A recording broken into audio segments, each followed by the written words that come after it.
안녕하세요. 이것이 C샵이다 13번째 시간입니다. 이번 시간에는 11장 일반화 프로그래밍에 대해 살펴보겠습니다. 이번에 다루는 주제는 하나의 코드가 여러 가지 데이터 형식에 맞춰 동작할 수 있도록 하는 프로그래밍 방법입니다. 이 장을 학습함으로써 코드의 생산성을 한층 더 높일 수 있을 것입니다.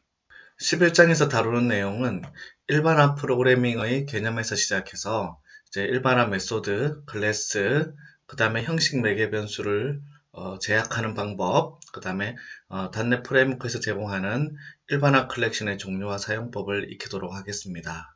먼저 일반화 프로그래밍의 개념부터 살펴보겠습니다. 우리는 사람이나 개, 고래 등을 포유류라는 개념으로 묶습니다. 바로 새끼에게 수유하는 방식이 같기 때문이죠. 프로그래밍에서도 특수한 개념에서 공통된 개념을 추출해서 묶어낼 수 있습니다. 이를 일반화라고 합니다. 대표적인 일반화 대상이 바로 데이터 형식입니다. 이런 일반화를 이용하는 프로그래밍 기법을 일반화 프로그래밍이라고 합니다. 예를 하나 들면 내부 논리는 같은데 데이터 형식이 다른 경우에 어떻게 해야 할까요? 앞서 우리가 배운 오버로딩을 사용해야 할까요? 정수형 이런 1차원 배열을 복사하는 코드를 작성했다고 합시다. 똑같은 로직으로 만약에 문자열도 복사를 해야 된다면 또다시 이런 코드를 작성해야 할까요? 이런 식으로 장황한 오버로딩 코드를 작성하지 않고도 모든 형식을 지원하는 프로그래밍 패러다임이 바로 일반화 프로그래밍입니다. 자, 그럼 일반화 프로그래밍의 첫 번째 타자인 일반화 메소드를 살펴보도록 하겠습니다. 일반화 메소드는 매개 변수로 사용하는 데이터 형식을 일반화한 메소드입니다. 일반화 메소드의 선언 형식은 일반 메소드 선언 형식과 비슷합니다. 다만 기존 메소드에서 매개 변수 형식 부분에 이렇게 형식 매개 변수가 들어간다는 점이 다릅니다. 그럼 copy array라고 하는 메소드 예제를 가지고 메소드 일반화의 단계를 한번 살펴보도록 하겠습니다. 자, 이런 copy array라고 해서 정수형 데이터를 복사하는 샘플 메소드를 작성을 해봤고요. 또 밑에는 문자열 버전을 작성을 해봤습니다. 이런 식으로 여러 개의 동일한 로직을 갖고 있는 copy array 메소드를 일반화를 이용해서 한번 바꿔보도록 하겠습니다. 먼저 이 코드에서 데이터 형식이 사용된 부분을 T기호로 치환을 합니다. 그러면 이렇게 되겠죠. 이렇게 T기호로 치환이 됐습니다. 다음으로 메소드 이름 뒤에 꺽쇠 가로와 그 사이에 T를 넣어서 형식 매개 변수를 선언합니다. 바로 이렇게 선언을 하게 되겠죠. 그러면 이 copy array는 일반화된 메소드가 됩니다. 마지막으로 이 일반화된 메소드를 호출할 때는 꺽쇠 괄호 사이에 T 형식 대신 실제 데이터 형식 이름을 넣어주면 됩니다. 이렇게 호출할 때 내가 정수형 데이터를 복사하고 싶다 그러면 이렇게 인티저를 대입을 해주면 됩니다. 이렇게 해주면 해당 형식으로 메소드 로직이 실행이 됩니다. 그래서 이런 형식으로 어떤 데이터 형식에도 사용할 수 있는 copy array 메소드를 우리가 만들어낼 수 있습니다. 그럼 예제 프로그램을 하나 살펴보도록 하겠습니다. copy array라고 하는 프로젝트를 만들어서 조금 전에 설명한 copy array 메소드를 하나 선언을 했고요. 아까와 같은 방법에 따라서 이렇게 일반화 메소드로 선언을 했습니다. 호출할 때 소스가 정수형인 경우에는 이렇게 인티저로 호출하면 되고요.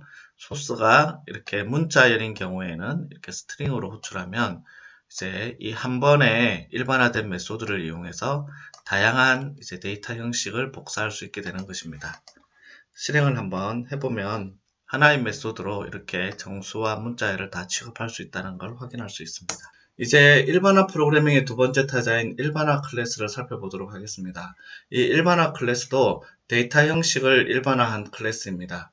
이 일반화 클래스를 선언하는 방법은 이렇게 형식 매개 변수를 제외하면 일반 클래스와 큰 차이는 없습니다. 그러면 일반화 클래스를 만드는 단계를 한번 살펴보도록 하죠. 우선은 이제 데이터 형식은 다르지만 기능이 같은 클래스가 여러 개 있다고 생각을 해봅시다. 예를 들어서 인티저와 더블처럼 다른 데이터 형식을 다루는 자료구조 클래스를 이렇게 만들었다고 합시다. 하나는 인티저를 다루고 하나는 더블이라는 형식을 다루는데 안에 이제 실제 코드 내용은 거의 동일하다고 가정을 했습니다. 그러면 먼저 형식 매개 변수를 이용해서 일반화 클래스로 이거를 개선합니다. 그래서 일반화 클래스로 개선한 클래스를 이름을 array generic이라고 해서 이렇게 만들 수 있겠죠. 그래서 형식 매개 변수 부분을 바꿔 놓은 이 부분들을 한번 주목해 보시면 되겠습니다. 그 다음에 이제 이 array generic 클래스를 사용할 때는 객체를 생성할 때 입력받은 형식으로 치환을 해주면 됩니다. 이렇게 정수형으로 다루고 싶으면 인티저로 치환을 하고 더블형으로 다루고 싶으면 더블형으로 치환을 하면 되죠. 그럼 실제 컴파일 할 때는 이게 입력받은 형식으로 이런 식으로 치환되어서 이제 클래스의 객체가 생성되고요. 더블인 경우에는 더블로 치환돼서 클래스의 객체가 생성됩니다. 자, 이렇게 해서 각 클래스의 코드에 맞는 형식으로 인스턴스가 만들어지는 것입니다. 이번에 살펴볼 예제는 10장에서 만들었던 인덱서 예제를 일반화한 클래스를 한번 살펴보도록 하겠습니다. 이번 클래스는 프로젝트 이름을 제네릭이라고 했는데 앞서 우리가 10장에서 배웠던 인덱서 예제를 그대로 가져왔고요. 차이점은 그 인덱서의 예제가 특정 데이터 형식을 처리하도록 되어 있었던 부분을 이제 일반화 시켰습니다. 이런 식으로 형식 매개 변수로 이렇게 t를 선언한 부분을 주목해 보시면 될 것 같아요. 그래서 이제 실제 이 형식 매개 변수를 사용해서 일반화된 이 클래스를 이용해서 객체를 만들 때 여기서 이렇게 이제 myList에 대해서 그 당시에 필요한 데이터 형식으로 치환을 해주면 컴파일 타임에 이 문자열 형식으로 치환돼서 객체가 만들어지고 이제 나머지 처리를 할 수 있게 되는 것입니다. 이 경우는 정수형 타입으로 데이터 형식을 치환해서 이제 객체를 생성하고 또 처리를 할 수 있게 그렇게 되는 것입니다. 그래서 이제 동작은 예상이 되겠지만 한번 확인을 해보도록 하겠습니다. 예, 이렇게 우리가 원하는 데이터 형식으로 이렇게 인덱서 일반화 클래스가 잘 처리되고 있는 것을 확인할 수가 있죠. 이번 단어는 형식 매개 변수에 제약을 거는 방법입니다. 앞서 형식 매개 변수 t는 모든 데이터 형식을 대신할 수 있었습니다. 하지만 형식 매개 변수를 특정 조건을 갖춘 형식에만 대응시켜야 한다면 이때 바로 제약을 주는 방법이 필요합니다. 형식 매개 변수에 제약을 주는 방법은 메소드나 클래스나 동일한 방법으로 사용이 됩니다. 이렇게 웨어절과 함께 이제 제약 조건을 같이 기술해주면 이 표에 나타낸 것처럼 이제 제약을 가할 수가 있습니다. 첫 번째 같은 경우는 이제 struct라고 선언되어 있죠. 이거는 값 형식을 제약을 하는 거고요. 클래스라고 선언한 부분은 첨조 형식을 제약을 한 거고요. new라고 선언한 부분은 이제 매개 변수가 없는 생성자가 반드시 있어야 하도록 제약을 가한 것입니다. 그 다음에 특정 클래스로부터 파생 클래스여야 함을 제약할 수도 있고요. 또 명시한 인터페이스를 반드시 구현하도록 제약을 할 수도 있습니다. 또 다른 형식 매개 변수 u로부터 상속받는 클래스여야 한다는 제약을 가할 수도 있습니다. 자, 예를 들어서 이 일반화 클래스 코드 myList는 클래스 형식 매개 변수 t에 myClass로부터 상속받는 형식이어야 함을 이렇게 제약을 가하는 것입니다. 또 이 일반화 메소드 copy array는 이제 형식 매개 변수 t에 대해서 이렇게 값 형식이어야 함을 이렇게 제약을 줄 수가 있습니다. 제약 조건이 new 생성자를 사용한 경우에는 이제 이 코드처럼 create instance는 기본 생성자를 가진 어떤 클래스라도 객체를 생성할 수 있음을 이렇게 제약을 줄 수가 있습니다. 예를 들어서 상위 코드에서 사용되던 형식 매개 변수 이 u로부터 이제 상속받는 형식으로 제약 조건을 조회하는 경우 이 copy array의 where의 t라고 하는 형식 매개 변수는 소속 클래스인 base array의 이제 u 형식으로부터 t가 상속받아야 함을 이렇게 강제할 수가 있습니다. 이러한 일반화 프로그래밍의 여러 가지 이제 기법들은 눈으로 보거나 이렇게 잠시 살펴본다고 해서 탁 와닿지는 않을 수도 있습니다. 하지만 실제 이런 것들을 적용해서 프로그래밍을 하다 보면 훨씬 더 프로그래밍의 생산성이 높아지고 코드의 가독성들도 훨씬 더 좋아질 수 있으실 것입니다.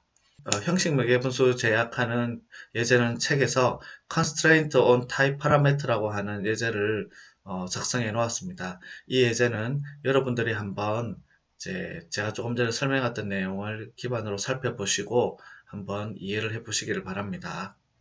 이번엔 앞서 10장에서 소개한 컬렉션의 일반화 버전을 한번 살펴보도록 하겠습니다.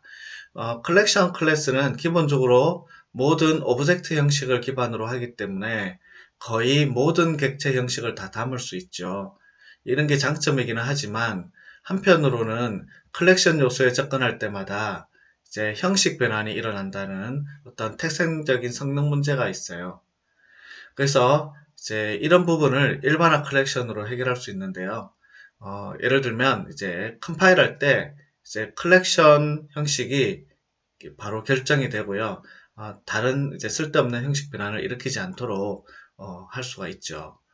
더불어 이제 이렇게 일반화 컬렉션을 사용하게 되면 해당되는 컬렉션에 잘못된 형식의 객체들을 담을 위험도 피할 수가 있습니다. 단넷 프레임워크에서는 일반화 컬렉션을 system.collection.generic이라고 하는 네임스페이스에다가 다 모아놓았습니다.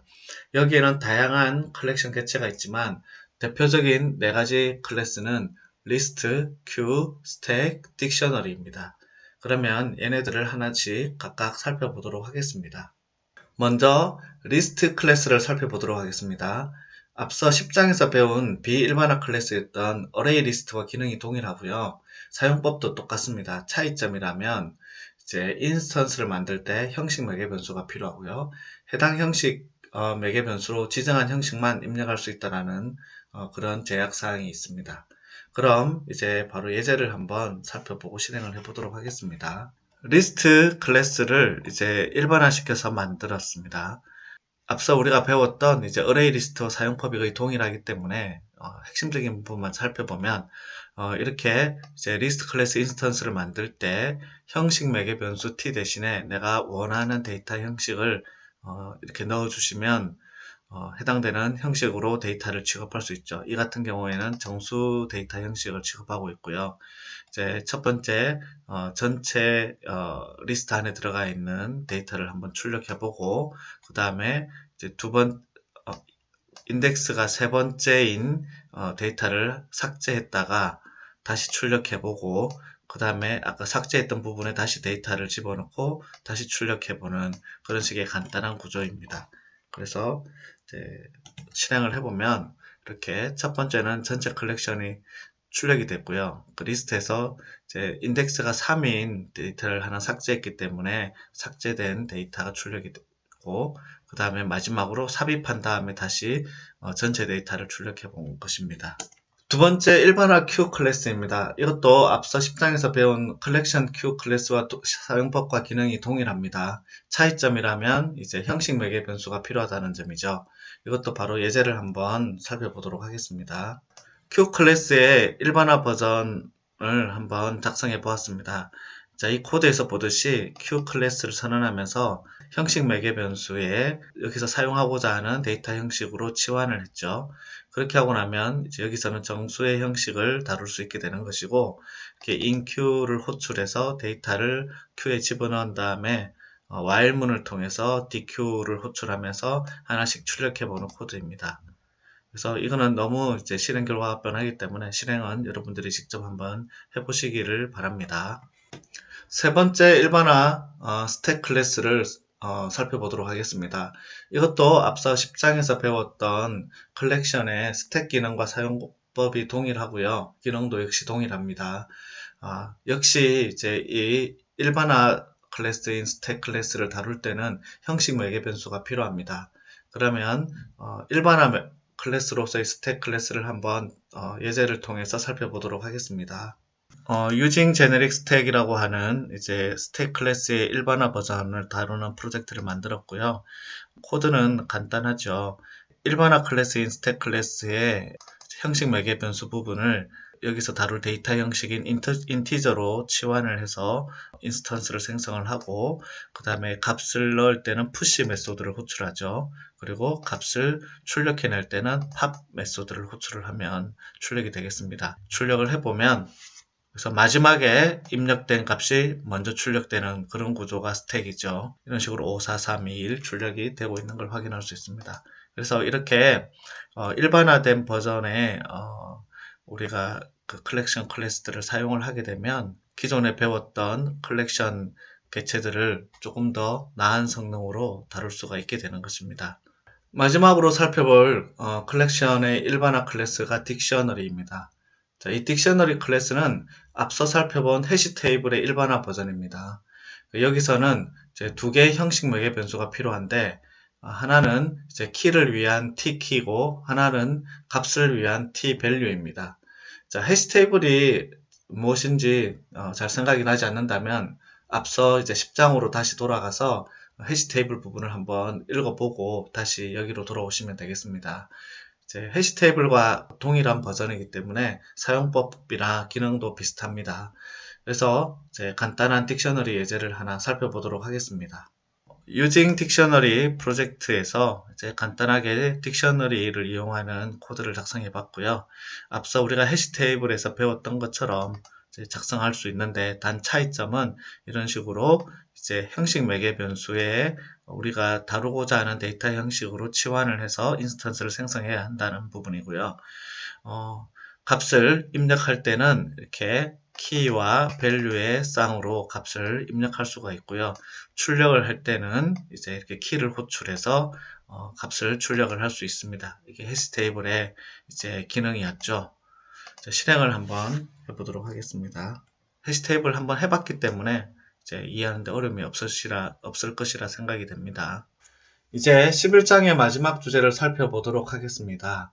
앞서 10장에서도 포이치를 사용할 수 있는 클래스를 만드는 방법에 관해 설명을 했습니다. 앞서 10장을 한번 떠올려 보시기를 바랍니다. 일반화 클래스도 IEnumerable과 IEnumerate 인터페이스를 상속해서 이들의 메소드와 프로퍼티를 구현하면 일단은 포이치를 사용할 수 있어요. 하지만 이때 요소를 순회할 때마다 형식 변환을 일으키기 때문에 성능상에는 좀 문제가 있습니다.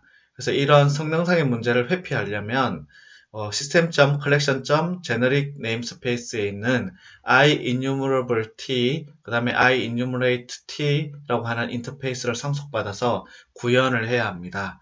이 인터페이스를 상속해서 메소드와 프로퍼티를 구현하게 되면 이제 형식 변환으로 인한 성능 저하를 피하고 포이치에 사용 가능한 클래스를 작성할 수 있습니다. 먼저 IEnumerableT 인터페이스의 메소드는 이제 이 표에서 보시다시피 두 개의 동일한 getEnumerate 메소드를 갖게 됩니다.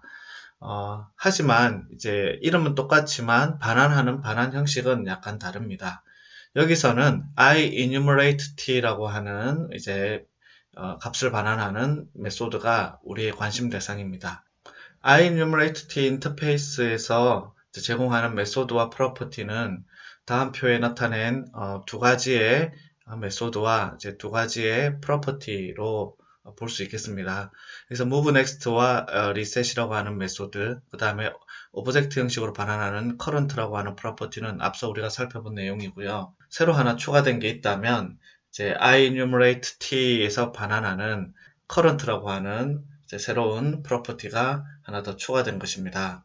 IEnumerableT나 IEnumerateT는 이제 형식 매개 변수를 제외하면 앞서 우리가 10장에서 배웠던 IEnumerable과 IEnumerate 인터페이스와 차이점이 거의 없습니다. 마지막으로 살펴볼 예제는 앞에서 만들었던 제네릭 예제 프로그램을 수정한 버전입니다.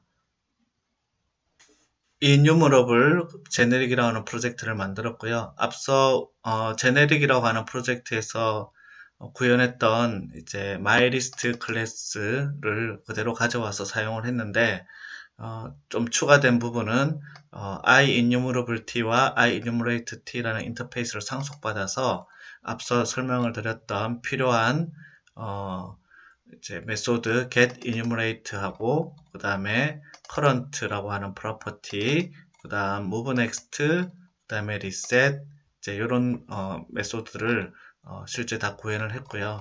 이제 앞서 이제 설명드렸던 것처럼 형식 매개 변수 t를 이용하도록 코드를 수정했습니다. 그러고 나서 실제 이제 이 커스텀 클래스 myList를 가지고서 다룰 때 포이치 구문을 사용할 수 있음을 여기서 이제 우리가 실행을 해서 확인해 보도록 하겠습니다. 네. 그래서 앞서 뭐 제네릭 프로젝트에서 결과가 동일한 것 같지만 이제 여기에 보이지 않는 노력이 뭐냐면 이제 얘네들을 우리가 이제 오브젝트 형태로 다뤄서 포이치문으로 순회할 수 있도록 만들었다는 것입니다. 이상으로 11장 일반화 프로그래밍에 관해 살펴봤습니다. 다음 시간에는 12장 예외 처리하기를 살펴보도록 하겠습니다. 다음 시간에 만날 때까지 지금까지 배운 내용을 조금 더 깊이 살펴보시고요. 직접 예제 코드도 입력해서 실행해 보시기를 바랍니다. 12장도 미리 조금 읽어두시면 좋겠습니다. 감사합니다.